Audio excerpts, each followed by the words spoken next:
स्वागत है आप सबका अपने चैनल विवेक ओझा ऑफिशियल में। साथियों, भारत की ग्लोबल लीडरशिप से जुड़ी एक बड़ी खबर सामने आई है और वो ये है कि भारत को इंटरनेशनल सोलर अलायंस का प्रेसिडेंट री इलेक्ट कर लिया गया है। और इस बात की जानकारी भारत के नवीकरणीय ऊर्जा मंत्री प्रहलाद जोशी ने दी है कि 2024 से 2026 तक भारत इंटरनेशनल सोलर अलायंस का अध्यक्ष बना रहेगा और जो को प्रेसिडेंट चुना गया है वो फ्रांस है।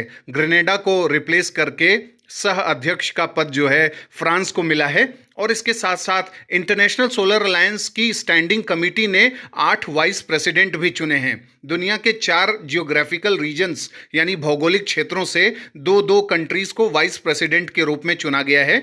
अफ्रीका से घाना और सेशल्स, यूरोप से जर्मनी और इटली, लैटिन अमेरिका और कैरेबियाई क्षेत्र से ग्रेनेडा और सूरीनाम, और इसके साथ एशिया और प्रशांत क्षेत्र से ऑस्ट्रेलिया और श्रीलंका को वाइस प्रेसिडेंट चुना गया है। इसमें एक और बड़ा फैसला लिया गया कि इसका नया महानिदेशक यानी director general international solar alliance का किसे चुना जाए, तो आशीष खन्ना को नया महानिदेशक चुना गया है और मार्च 2025 में वो अपना पदभार ग्रहण करेंगे, क्योंकि उस समय तक अजय माथुर जो अभी वर्तमान में डायरेक्टर जनरल हैं उनका कार्यकाल खत्म हो जाएगा। साथियों, इंटरनेशनल सोलर अलायंस का काम है पूरी दुनिया में सोलर एनर्जी को एक रिवोल्यूशन का दर्जा देना। किस तरीके से जो आज जो है भारत और पूरी दुनिया में ग्लोबल वार्मिंग, क्लाइमेट चेंज और इस तरीके की जो घटनाएं हो रही हैं और फॉसिल फ्यूल्स लगातार जलाए जा रहे हैं, उसके समाधान के रूप में नवीकरणीय ऊर्जा को बढ़ावा दिया जाए, जिसमें सोलर एनर्जी एक बहुत बड़ा रोल प्ले कर सकती है। और इसीलिए इंटरनेशनल सोलर अलायंस एक खास स्ट्रेटजी पर काम करता है जिसको टूवर्ड्स 1000 स्ट्रैटेजी बोलते हैं। और इस स्ट्रैटेजी के तहत यह प्रावधान किया गया है कि 2030 तक $1000 बिलियन का इन्वेस्टमेंट फेच किया जाएगा, लाया जाएगा, जिसे सौर ऊर्जा के क्षेत्र में निवेश किया जाएगा और 1000 मिलियन लोगों तक एनर्जी एक्सेस को इंश्योर किया जाएगा। यानी कि इसका लक्ष्य है कि 1000 मतलब जो मिलियन लोग हैं उन तक ऊर्जा पहुंच सुनिश्चित हो सके सोलर एनर्जी के माध्यम से।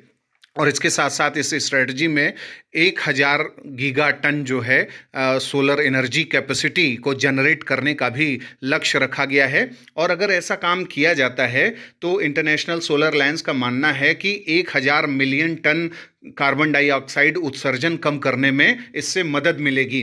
तो international solar alliance Asia, Africa, Latin America के जो देश हैं उन सबको एक प्लेटफॉर्म पर ले आकर के नवीकरणीय ऊर्जा के क्षेत्र में बड़ा रिवोल्यूशन तो कर ही सकता है, लेकिन इसके साथ साथ ग्लोबल साउथ की जो पार्टनरशिप है उसको मजबूती देने में इंटरनेशनल सोलर अलायंस बहुत बड़ा रोल प्ले कर सकता है। और यही इसकी महत्ता भी है कि आज वर्तमान समय में जो मल्टीलैटरल ऐसे ऑर्गेनाइजेशंस हैं वो नवीकरणीय ऊर्जा के क्षेत्र में एनर्जी स्कार्सिटी, पूरी दुनिया में ऊर्जा का असुरक्षा चल रहा है, ऊर्जा अभाव चल रहा है, चीन की जो इस दिशा में परियोजनाएं हैं, उन सब का जवाब देने के लिए इंटरनेशनल सोलर अलायंस को एक डिप्लोमेटिक टूल बनाया जा सकता है। इसलिए ये ज़रूरी है कि भारत और अन्य देश जो हैं लैटिन अमेरिका के, अफ्रीका के, एशिया के, मिलजुल करके इस दिशा में काम करें।